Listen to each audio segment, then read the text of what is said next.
Let all creation sing before the Lord, and every nation of the earth rejoice. Let all the trees lift a shout of joy, for the Lord is King. Welcome, friends, to this reflection for the season of creation. I'm Fr Zane Godwin of the parish of St. John in Maitland. In the book of Genesis, in the account of creation, each stage of creation is marked by the words, "And God saw that it was good." Listen to this short passage concerning the creation of the plants and trees. Then God said, "Let the earth put forth vegetation, plants yielding seed, and fruit trees of every kind on earth that bear fruit with seed in it." And it was so. The earth brought forth vegetation, plants yielding seed of every kind, and trees of every kind bearing fruit with the seed in it. And God saw that it was good. This goodness that God sees means an appreciation of the value of what has been created. This appreciation means a noticing and enjoyment.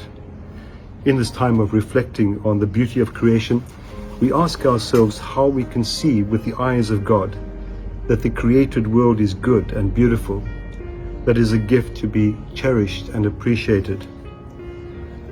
The way in which we can show our appreciation is to notice, to not take for granted the created world. In the rush of our urban life, we might easily overlook and miss out on the beauty that is around us. Perhaps in many of our urban environments, we have not cultivated beauty, and we are impoverished by a lack of green life around us. Perhaps the same environments are marked by litter and pollution. Those who live in these impoverished environments are the poorer for the lack of beauty and nature around them. We are called to show respect and reverence for the natural world. In a real sense, we are on holy ground when we enter the space of God's creation. Creation is imbued with the holiness of the Creator. The natural world is the work of the divine artist. As such, it reflects the beauty of the artist. The natural world is a privileged space in which we can enjoy and express delight in the creative genius of God. Our being in nature and appreciation of its beauty leads us to give thanks to God, to praise and worship God. We recognize the privilege we have in collaborating with and participating in God's creative work. Made in the image and likeness of God, we can create beautiful spaces, interior and exterior, by tapping into the natural life which God has created and which He shares with us. By co-creating beautiful spaces, interior and exterior, using plants and gardens, art and color, engineering and furnishings, we create environments which in turn shape us, impact on us, consciously and unconsciously. Beautiful, well-ordered environments influence our well-being and our peace.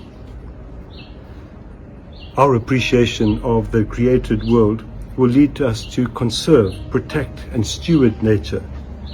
In the words we often hear these days, and which we need to embrace, we need to reduce, reuse, and recycle. For too long, a lack of appreciation has led to an exploitation and destruction of the natural world. Our concrete acts of conservation of God's creation are an act of worship of the Creator. The opposite is also true. Our exploitation and misuse of the environment is an insult and an offense against God. This is ecological sin, and it is as deadly and serious as the other sins which wound us and our relationship with God.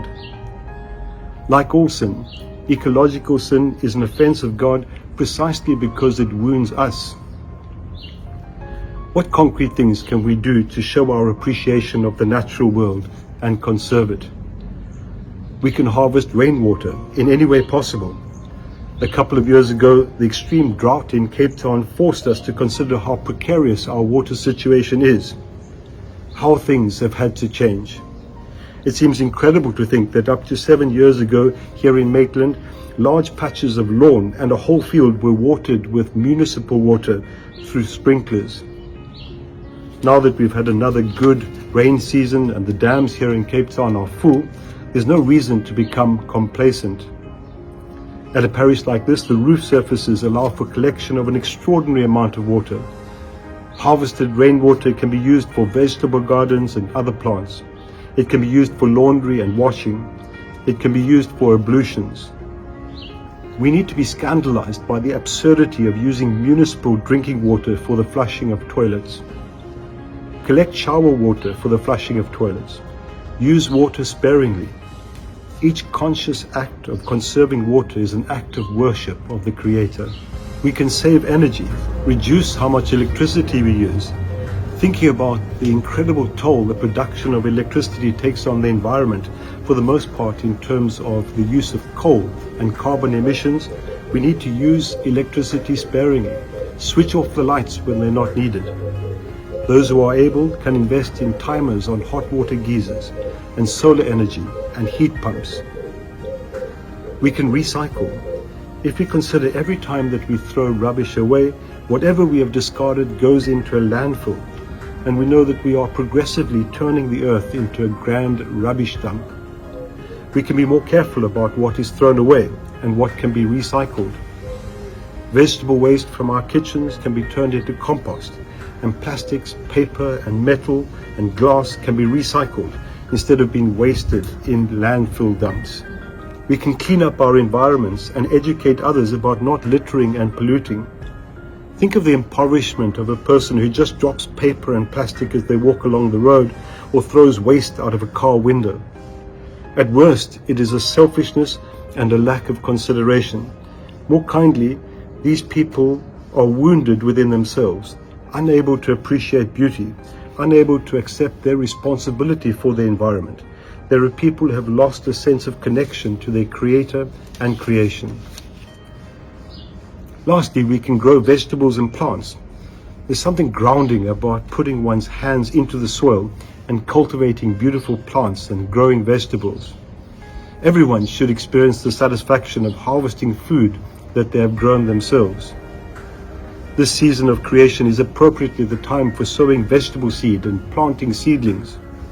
And the compost made from our vegetable waste and garden cuttings can be used in the growing of food for our tables.